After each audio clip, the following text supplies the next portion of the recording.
Thanks for watching. We appreciate you. Please, please subscribe.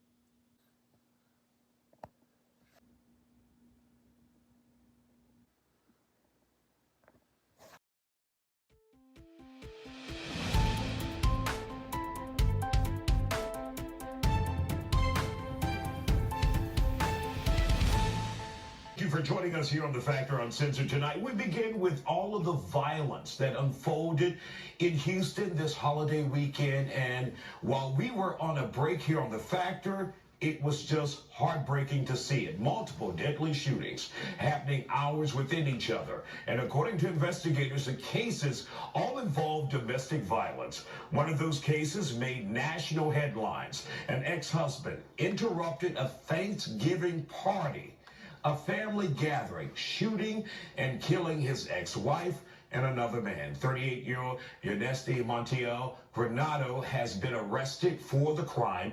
He's also injured two others in that case. Let's talk about it. Trauma therapist Chow Nguyen and domestic violence survivor Jamie Wright both join us here on The Factor Uncensored. First of all, Jamie, let's bring you in.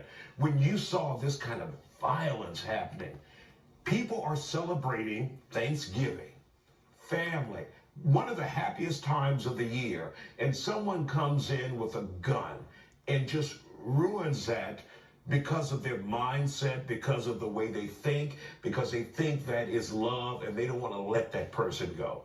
Seeing that, what did that do for you? Solidifies the fact that we have to keep having the hard conversations like we're having tonight, that violence, like hurt people, and that there's got to be a way to do it breaking loose from a violent situation, a violent relationship, a different way. We've got to keep saying that over and over and letting people know that there is resources available. Not only the person that's experiencing the harm, but also resources available for the person that's causing the harm. So just solidifies that I have to keep going.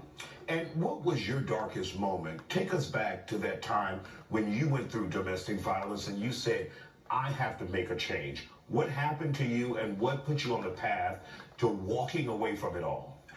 The darkest moment was at the point where I thought that my ex was going to take my life, and I thought that my two daughters was going to bury me as a result of me saying something to him that he didn't like.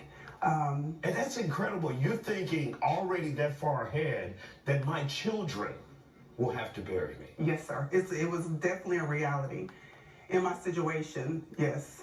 And so, Child, we see these kinds of incidents, these kinds of tragedies in our city all the time, but it gets worse in the holidays because those who, the abusers, those who take control of people lose that control.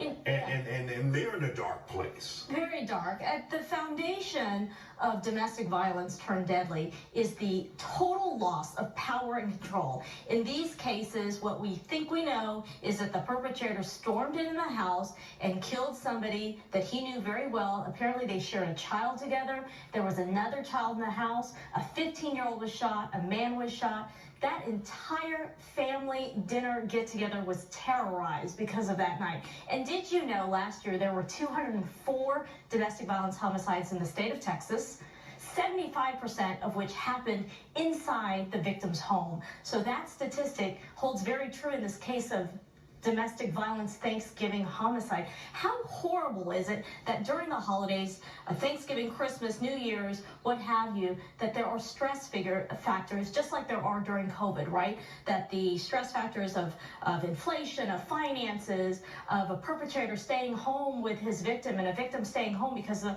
holidays can be very stressful, can escalate into such violence. We do need to shed light. We appreciate you continuing to come on, Isaiah, day after day, night after night, to talk about this issue, to let survivors know that it doesn't have to be this way. They don't have to be alone. There is help. And when you have individuals who may get away, those who may do everything that they're told to do, get out of the situation, get out of the house, leave the marriage, leave the relationship, and this monster still follows them. That monster follows them. Yeah. And still claims their lives. So many victims do the right things. They file protective orders.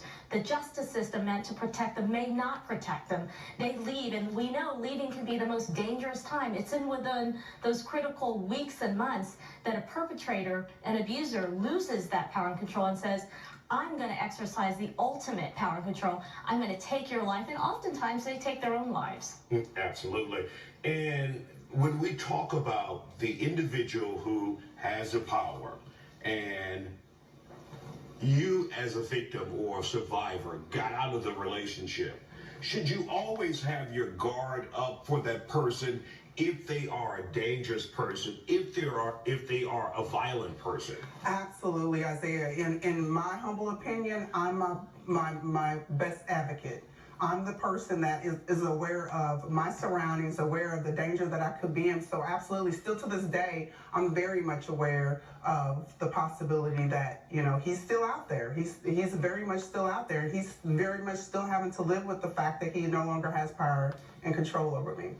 Survivors got to plan for their safety. We stress something called safety planning. You know, where are the keys? What's your exit plan? What's your code word? Who are your friends that you can talk to? We hate that the onus has to be on the victim to protect him or herself, but oftentimes it's necessary and it's imperative. And it's in your best interest. Can save your life. Yeah, absolutely. And for those who may take the route of getting a restraining order, many people find that that's extra work. We're putting this person in the court system. I don't know if I want to do that. But would that be a good idea to have that constant restraining order on that person who could do you harm?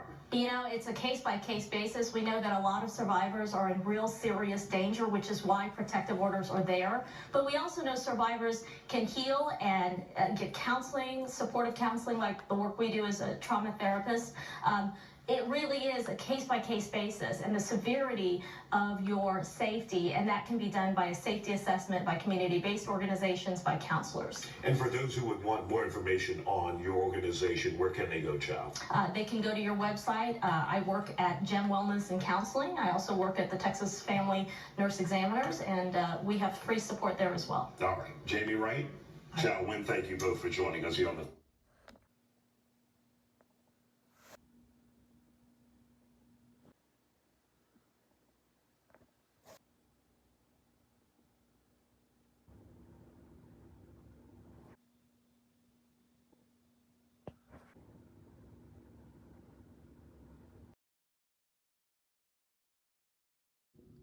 Thanks for watching.